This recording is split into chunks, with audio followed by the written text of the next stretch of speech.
May 22, 2019, 29,032 feet above sea level, the highest point on Earth.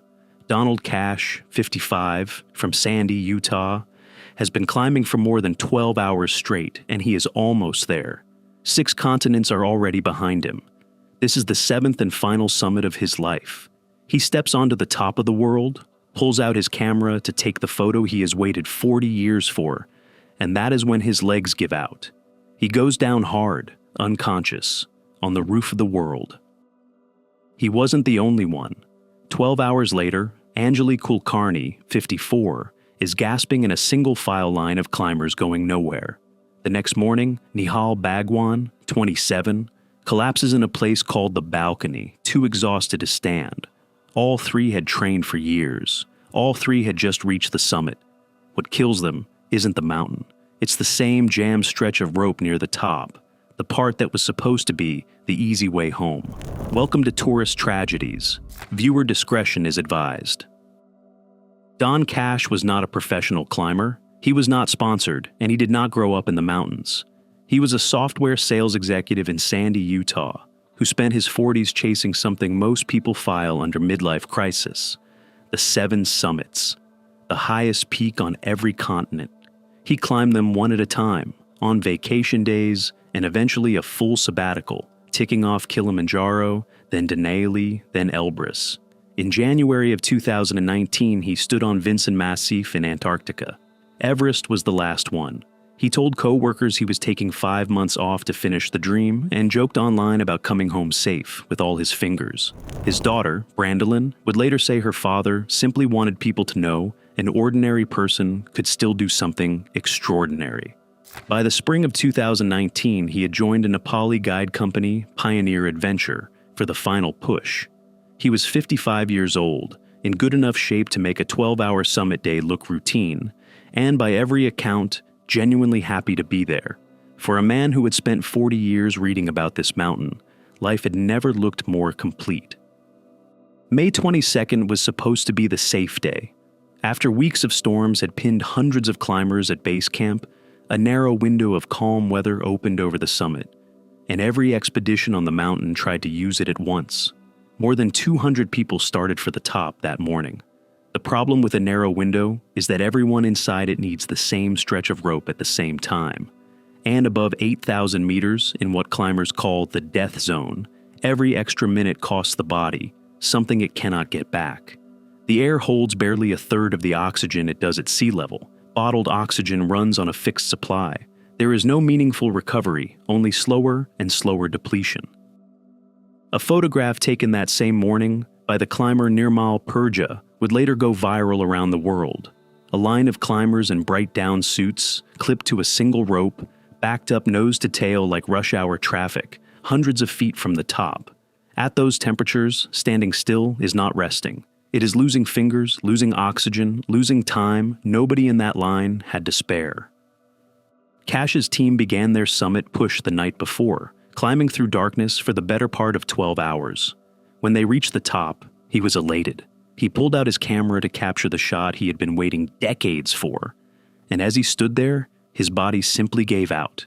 He collapsed on the summit, unconscious, felled by what his family would later believe was a heart attack brought on by the altitude and the effort of the climb. His Sherpa guides did not leave him. They started CPR on the roof of the world, forced supplemental oxygen into his mask, and worked his limbs to keep blood moving. Somehow, it was enough to bring him back. He regained consciousness, and the guides began carrying him down, aiming for the relative safety of Camp 4, thousands of feet below. They made it as far as the top of the Hillary Step, the nearly vertical rock face that every climber on the southeast route has to pass through in either direction, on a single line of fixed rope. And there, the rope was jammed with climbers. Dozens of people, still pushing up toward the summit while others tried to come down, had turned the narrow ledge into a standstill. Cash's guides had nowhere to move him. He lost consciousness again. This time, he did not come back. He died in the early afternoon, just below the Hillary Step, on the same patch of mountain where Edmund Hillary and Tenzing Norgay first proved the summit could be reached at all. Before he lost consciousness the final time, he had gotten a message out to his son that he felt blessed to finally be standing on the mountain he had read about for 40 years.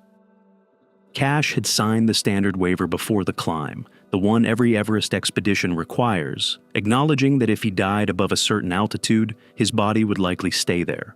Recovery teams do exist, but at that height, the operation is dangerous enough that families are often asked, gently, whether it's worth risking more lives to bring one back. His family chose to let him remain. His daughter, Brandolyn, later said there was peace in knowing it happened fast, and that he never had time to suffer. Pasung Sherpa, the chairman of Pioneer Adventure, later confirmed the timing to reporters himself. It fell to him to explain to the world's press exactly how a man who had just achieved a lifelong dream never made it off the mountain that carried him there. Cash became the fourth death of that Everest season, with the mountain's most infamous week barely getting started. No autopsy was ever performed on Don Cash. At that altitude, none ever is. What's left is a working theory his family has had to live with, that his heart simply failed under the combined weight of thin air, a 12-hour push, and decades of waiting for this one moment. But that theory raises its own question. Cash had trained for years, passed medical screening to join the expedition, and shown no signs of trouble on the way up. He collapsed once, was revived, and by every account was strong enough afterward that his guides believed they could get him down. It wasn't a fall, it wasn't the cold. It was a jammed rope on a rock face that turned a survivable collapse into a fatal one. Was it always going to happen, somewhere on that mountain, heart attack or not? Or did the gridlock at the Hillary Step take a man who would otherwise have made it home to Sandy, Utah, and finish the story with all his fingers, exactly like he'd promised online? I don't know. But what happens when it isn't a weak heart that fails you? When your body is doing everything right and the only thing standing between you and Camp 4 is a line of strangers that will not move? What happened to the next climber on that rope, just hours later, may be the clearest answer we get to what happened to Don Cash. May 22nd, 2019. Still the Hillary Step. The line at the Hillary Step hadn't moved in what felt like hours, and Anjali Kulkarni was starting to feel the air run thin inside her own mask. She wasn't a professional climber either. She was 54, from Mumbai, married to an advertising executive named Nihal Kulkarni, and the two of them had only started chasing mountains after they had both turned 50. Kilimanjaro first, with a family friend along for the climb. Then, in November of 2014, Mount Kosciuszko in Australia. Everest was supposed to be summit number 3 on their own version of the 7 summits, a bucket list built for a couple who decided midlife wasn't a reason to slow down, it was a reason to start. That morning, they had done it together, husband and wife, side by side, on top of the world. Friends back in Mumbai were already getting the news. For a woman who'd spent years training beside her husband instead of a coach, reaching that summit together should have been the end of the story, the two of them finally cashing in a decade of shared ambition. Instead, it was the start of the hardest hours of Nihal Kulkarni's life. Kulkarni and her husband began their descent the same way everyone else on the mountain that day did. Single file, clipped into one fixed rope, moving at the pace of the slowest person ahead of them.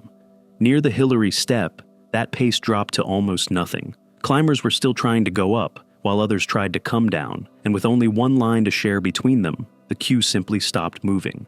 Kulkarni had already spent hours reaching the summit.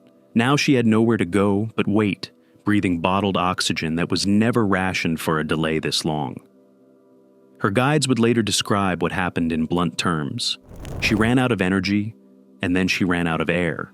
Somewhere above Camp 4, still descending, still roped to the line, she stopped being able to move on her own. Sherpa guides did what they could, half carrying, half dragging her down the fixed lines toward camp. But her body had already spent everything it had. She died above Camp 4, her husband beside her, unable to do anything the guides weren't already trying. Kulkarni became the 5th Indian climber to die on Everest during that single, brutal expedition season, and the second death, confirmed on the mountain that day. Nepal's tourism department would later say her exact cause of death wasn't formally established, only that she had fallen ill descending from the summit. Her expedition organizers were more direct. Heavy traffic at the top had delayed her for too long, and her body simply couldn't recover from a weight that length, at that altitude, on top of a full ascent. There was no possibility of bringing her down further that day. Nihal Kulkarni had to leave his wife's body on the mountain and continue his own descent, alone, without the person he had trained beside for 5 years. It would take several more days and a recovery effort from Nepali officials before her body could finally be brought down. Back home, the couple had planned to keep climbing together, one continent at a time. Instead, Nihal Kulkarni came down off Everest that week, having lost his climbing partner on the very mountain that was supposed to be their third summit together, with 4 still left to go. A heart that gave out under pressure, a body that ran out of oxygen waiting in line. 2 different ways for the same bottleneck to kill 2 different people, on the same afternoon, on the same jammed rope. But what happens when the person caught in that line isn't 50-something and established, but 27 and still trying to prove himself? The next climber to die on that mountain may be the piece that finally makes Cash and Kulkarni's deaths make sense together. The next morning, lower on the mountain, at a place climbers call the balcony. Nihal Bagwan's lips had already gone from blue to gray by the time the Sherpa guides reached him at the balcony, still roped in, barely able to hold his own head up. He was 27, from Pune, and this was his second attempt on Everest after turning back short of the summit 5 years earlier. He'd just finished a master's degree in physical education and was planning to go home and teach it. He wasn't chasing a corporate sabbatical or a couple's bucket list. He was young, fit, and determined to finish what he'd started half a decade before. That morning, at 8 o'clock, he finally reached the top. For a 27-year-old on his second try, it should have been the beginning of a long career of climbing. Instead, the summit was the easiest part of his day. Bagwan reached the summit at 8 in the morning, a full day after Cash and Kulkarni had died, in the same bottleneck below him. By then, the mountain had already claimed 2 lives that week, and nothing about the traffic had changed. He began his descent strong. Then, on the way down, in the queue at the balcony, an exposed shelf of rock and snow, well below the summit but still deep inside the death zone, his body simply stopped keeping up with the line. He'd already been moving, climbing, and waiting for more than 12 hours straight, without proper rest or food, in temperatures that strip heat from exposed skin in minutes. Dehydration and exhaustion took over. He went from upright to unable to stand in the space of that one queue. He was climbing with Peak Promotion, a small Nepali outfit, as part of a 2-person expedition, the same modest setup that had gotten him within reach of the summit once before and failed him 5 years earlier. This time, he'd made it to the top. It was the balcony, not the summit, that turned out to be the mountain's real test. Sherpa guides pulled him from the line and half-carried him the rest of the way toward Camp 4. He was still alive when they reached camp. He died there, having survived the summit, survived the descent to the balcony, and lost the fight in the final stretch that was supposed to be the safe part.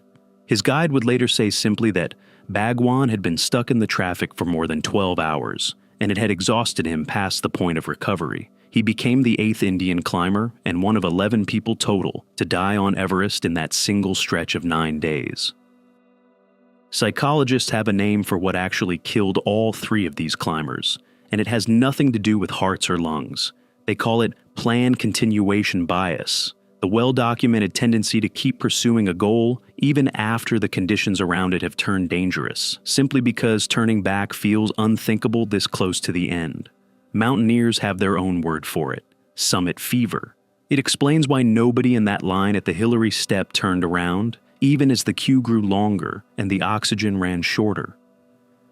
For Don Cash, it meant a body that had already given everything it had for a 40-year dream, pushed those final minutes past its limit with no room left to recover once the traffic stopped him cold. For Anjali Kulkarni, it meant a queue that never should have taken this long, holding her in place at exactly the altitude where holding still is its own kind of danger. For Nihal Bagwan, the youngest and strongest of the 3, It meant proving that fitness buys you time in the death zone, not immunity from it, and that even a second attempt years in the making can run out of road in a single queue.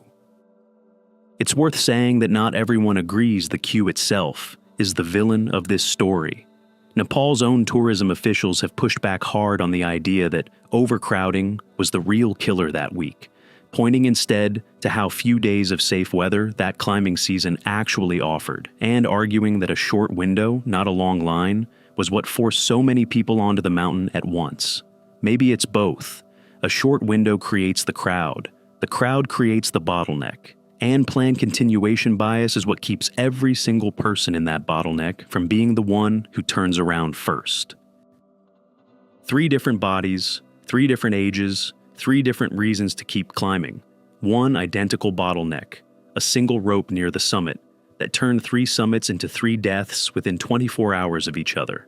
Everest doesn't care how badly you want it. It only cares how long you're willing to stand still to get it.